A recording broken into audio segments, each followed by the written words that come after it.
क्या महाभारत सिर्फ एक कहानी है या फिर यह इतिहास है?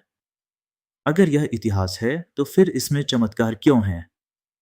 और अगर यह केवल कथा है, तो फिर इसे इतिहास क्यों कहा गया? आज हम समझेंगे महाभारत को इतिहास क्यों कहा जाता है और यह हमें आज भी क्यों आईना दिखाता है। महाभारत को केवल एक ग्रंथ कहना उसकी गहराई को कम करके देखना है। महाभारत स्वयं अपने बारे में कहता है, इतिहास अर्थात ऐसा ही हुआ था। यही कारण है कि महाभारत को इतिहास कहा गया, न कि केवल पुराण या कल्पना। आज हम इतिहास को तारीखों, युद्धों और राजाओं तक सीमित मानते हैं, लेकिन भारतीय परंपरा में इतिहास का अर्थ है मानव जीवन का यथार्थ चित्र, जहां धर्म है, अधर्म है, सही निर्णय हैं और उनकी कीमत भी।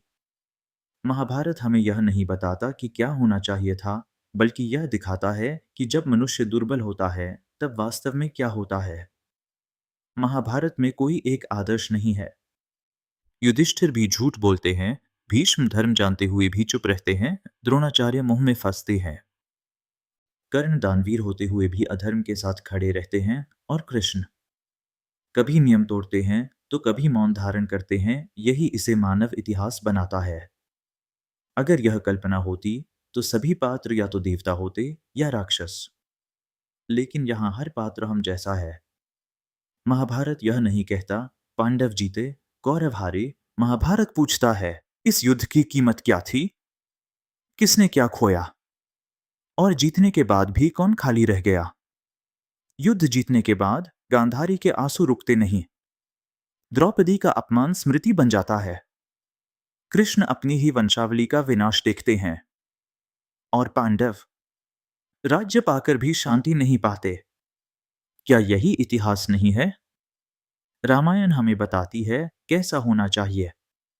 महाभारत हमें बताता है हम जैसे हैं वैसे होने का परिणाम क्या होता है।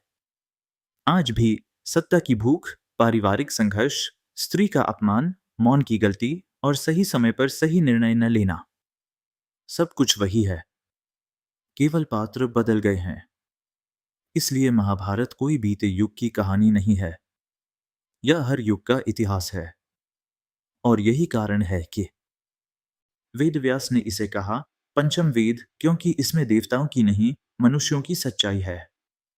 आने वाले अध्यायों में हम महाभारत के हर पात्र को समझेंगे, उनकी शक्ति, उनकी कमजोरी और उनके निर्णयों के परिणाम।